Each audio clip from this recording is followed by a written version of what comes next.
Minä olen Rajasuon Anu, 48-vuotias.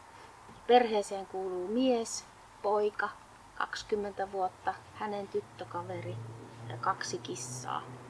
Minä kerron teille, minkälaista on olla kroonisesti syöpäsairas. 17% on elossa 5 vuoden kuluttua, sanottiin keväällä 2017, kun multa löytyi laajasti levinnyt peritoneaalinen karsinooma, gynekologisen syövän alatyyppi.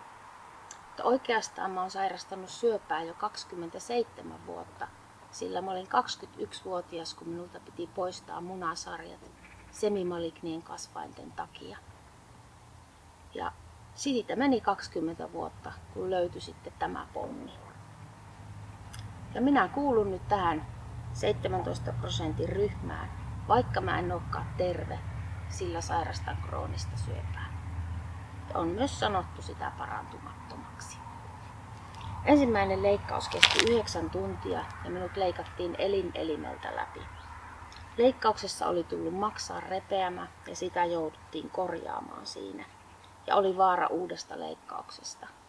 Kun minä heräsin siitä leikkauksesta, niin minä ensimmäisenä kiitin taivaan iskää siitä, että mä oon ylipäätään elossa. Että kun mä tästä leikkauksesta selvisin, niin en minä näköjään tähän nyt kuollut. Multa poistettiin paksusuolta, vatsapatja, kohtu, perna, laajasti imusolmukkeita ja mulle tehtiin ohutsuoliavanne. Se avanteen saaminen oli kyllä alussa niin kuin tosi järkytys. Vaikkakin mä olin joutunut hoitotyössä niitä hoitamaan, että se ei ollut täysin vieras asia. Mutta siitä huolimatta kyllä se tuntui jotenkin tosi kauhealle. Mutta sitten kun löytyi oikeanlaiset sidokset, niin sen kanssa on oppinut elämään ja ihan täysin tavallista ja normaalia elämää. Me lähdettiin jo 6 kuukauden kuluttua siitä leikkauksesta etelän matkalle, kun sytostaattihoidot loppu. Ja ensimmäisellä kierroksella mä sain 9 kertaa sytostaatteja. Mutta siitä alkoi tosielämän vuoristorataa. Sille se välillä tuntuu, että välillä puristetaan penkkiä ja lasketaan hurjasti, toisinaan taas kiivetään hitaasti ylöspäin. Mutta onneksi on välillä myös niitä rauhallisempia suoranpätkiä. Mutta onhan tää kuluttavaa sekä itselle että läheisille. Uudet hoidot alkoi jo sitten vuoden päästä seuraavana kesänä ja jouluna 2018 mä sain pysyvän työkyvyttömyyseläkkeen. Ja silloin mä ymmärsin, että syöpä tulee olemaan krooninen. Mä oon käynyt kontrolleissa aina niin kuin 3 kuukauden välein ja automaattisesti ei kuvata, vaan sitten jos se syöpäarvo nousee tai on joillakin muilla tavalla oireita tai herää huoli. Mä oon saanut sytostaatteja pitkälti yli 100 kertaa ja nyt on menossa 5. kierroshoitoja. Mulla on ollut niin kuin joka vuosi aina hoidot ja mulla on ollut vaativia suolistoleikkauksia myös niin kuin hoitojen lisäksi. Mä oon pyrkinyt alusta asti pitämään huolta fyysisestä kunnosta ja mä yritän liikkua päivittäin. Se hoitaa myöskin psyykettä. Mä käyn kuntosalilla, uimassa ja ajan sähköpyörällä.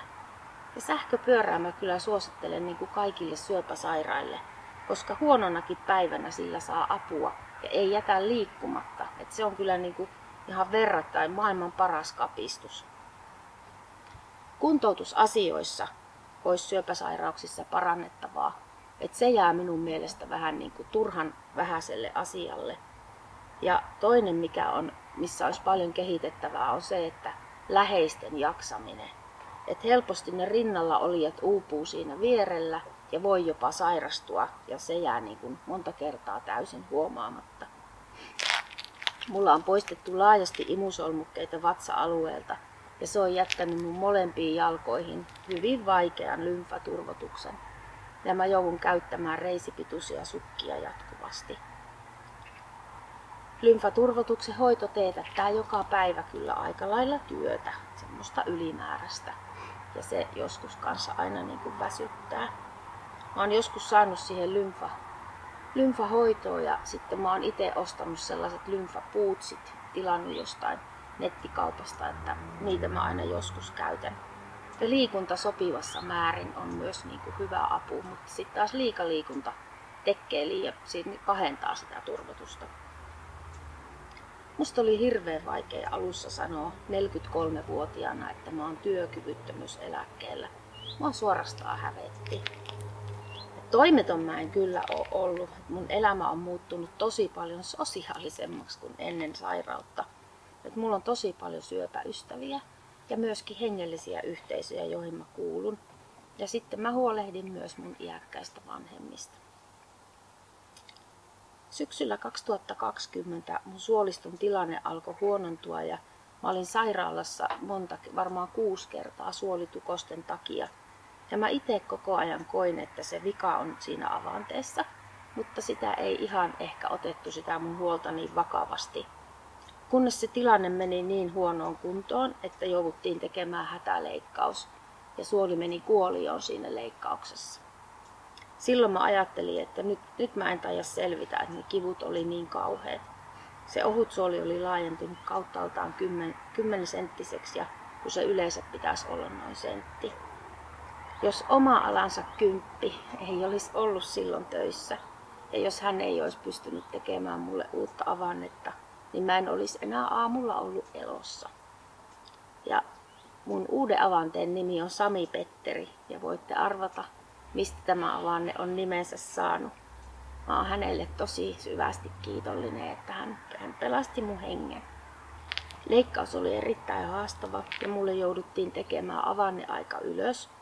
Ja siitä johtuen ohutsuolta on mulla käytössä vaan 1,30 m. Mä olin 3 viikkoa sairaalassa jatkuvassa ravintotipassa. Ja mulle sanottiin, että se jatkuu myös kotona. Että mä olisin niin sanotusti kotiini vanki. Mutta sitten tapahtui joku ihme ja mä en ole tarvinnut kertaakaan lisäravintoa suonen sisäisesti. Että se tosiaan oli ihan valtava ihme, että näin ei tarvinnut käydä. Mä saan B12-vitamiinit ja D-vitamiinit pistoksina ja mä juon ainoastaan niin kuin elektrolyyttejä sisältäviä juomia ja myöskin korvaan sitten proteiinilisillä sitä kulutusta.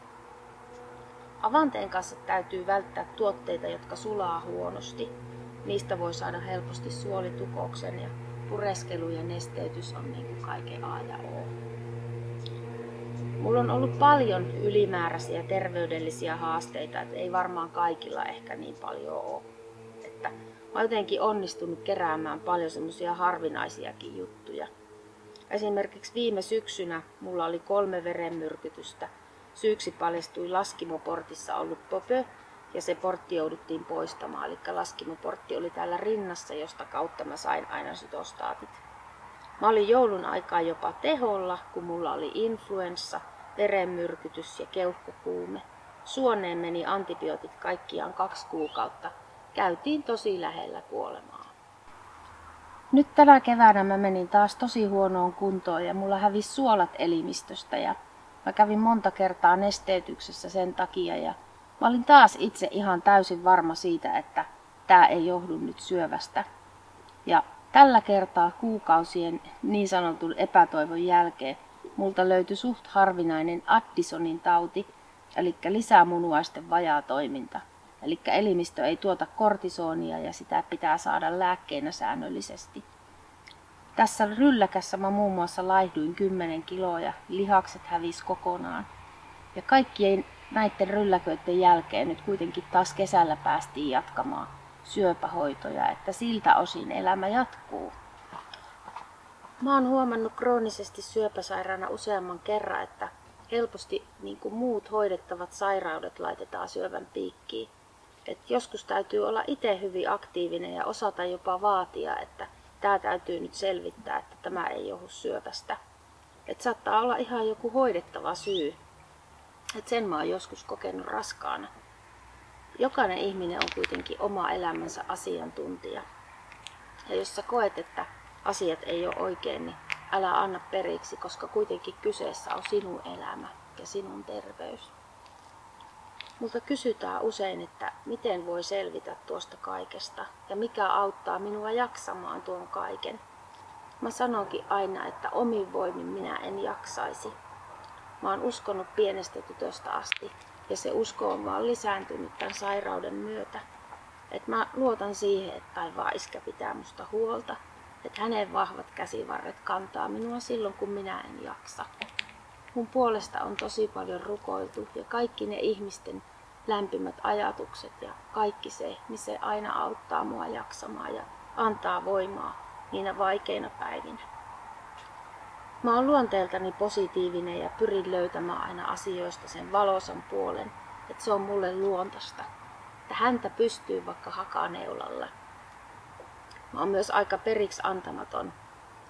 Että mun on esimerkiksi tosi vaikeaa kyllä pyytää apuakin, että minä kyllä pärjään. Että siinä mulla olisi kyllä niin kuin opittavaa aika monessa muussakin asiassa. Että mä kyllä koen, että elämän korkeakoulu on mulla vielä pahasti kesken ja on tainnut kyllä jäädä ihan luokallenikin. Mutta mä haluaisin olla täällä vielä rohkaisemassa ihmisiä ja antamassa toivoa, että koskaan ei pidä antaa periksi. Se myös, mistä mä saan voimaa, on totta kai niin kuin läheiset ihmiset, eläimet, luonto ja matkailu. Matkailu tekee tosi hyvää. On niin kuin hirmu hyvä saada se maisema vaihtumaan. Oli se sitten moottoripyörän kyydissä taikka ulkomailla. Se, että ympäristö vaihtuu, niin saa täysin unohtamaan sen koko sairauden. Ja niin hullulle kuin se kuulostaakin, niin mä koen olevani paljon onnellisempi nyt kuin ennen sairastumista. Että totta kai on niitä huonoja päiviä, jolloin ei sille tunnu, mutta pääosin on näin. Ja mulla on paljon haaveita ja unelmia ja mä pyrin aina elämään toivon kautta.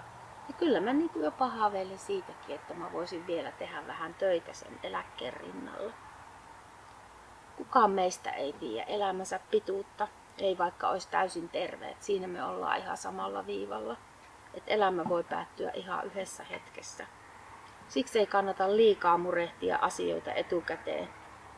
Et ne vaan kuluttaa voimia. Et ei kannata surra moneen kertaan, vaan pyrkiä elämään täysillä joka päivä. Elää niin sanotusti hetkessä. Nautitaan ja kiitetään jokaisesta uudesta päivästä. Ja kun sairastuin, niin mun ensimmäinen toive oli se, että minusta ei tulisi katkeraa. Ja se toive on kyllä kuultu, koska katkeruus on syöpääkin pahempi. Mä oon ollut tosi monta kertaa lähellä kuolemaa ja ammattilaisetkaan ei ole aina uskonut, että mä selviän. Mutta siinä tilanteessa ne ei ole sitä mulle kertonut, vaan sitten vasta jälkeenpäin. Niin totta kai mä oon myös miettinyt omaakin kuolemaa. Se on meillä kaikilla edessä. Minä en pelkää sitä, koska mä tiedän, että mulla on parempaa edessä. Joskus mua ihan jännittää se, että minkälaista siellä taivaassa on. Sitten ei ole kipua eikä tuskaa eikä tunneta syöpää. Mutta sitä minä pelkään, että jos on suuria kipuja ennen sitä kuolemaa. Mutta mä luotan siinäkin siihen, että ne kyllä hoidetaan. Ja totta kai se ero läheisistä tuntuu pahalle. Mutta sekin lohduttaa, että taivaassa me saadaan kaikki olla joskus yhdessä. Koska meillä uskovina on iankaikkisuustoivo. Syövän myötä mun sosiaalinen elämä on laajentunut tosi paljon suuremmaksi. Mä oon saanut paljon uusia ystäviä. Ja totta kai mä oon myös menettänyt paljon ystäviä ja joka ikinen kerta se satuttaa ja tuntuu ihan tosi pahalle.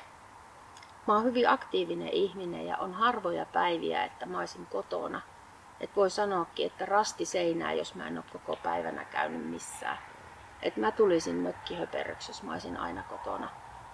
Ja se, että lähtee pois siitä omasta kehästä, että se ei pyöri se elämä sen oman sairauden ympärillä, niin se tekee tosi hyvää ja saattaa joskus kuulla jopa, että jollain muulla menee paljon huonommin vielä kuin sulla, niin se on niin kuin auttaa unohtamaan ne hankaluudet ja kivut ja muut.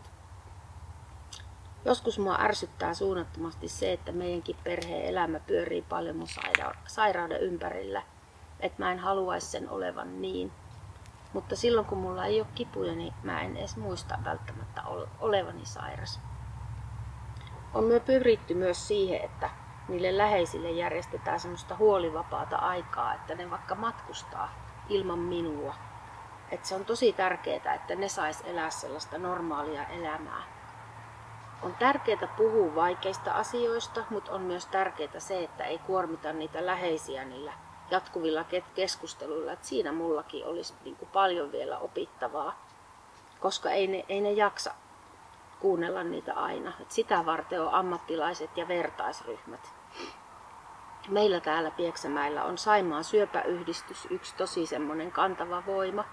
Siellä voi käydä juttelemassa työntekijän kanssa ja mä oon sitä kautta saanut tosi paljon uusia ystäviä erilaisten vertaisryhmien ja virkistystoiminnan kautta.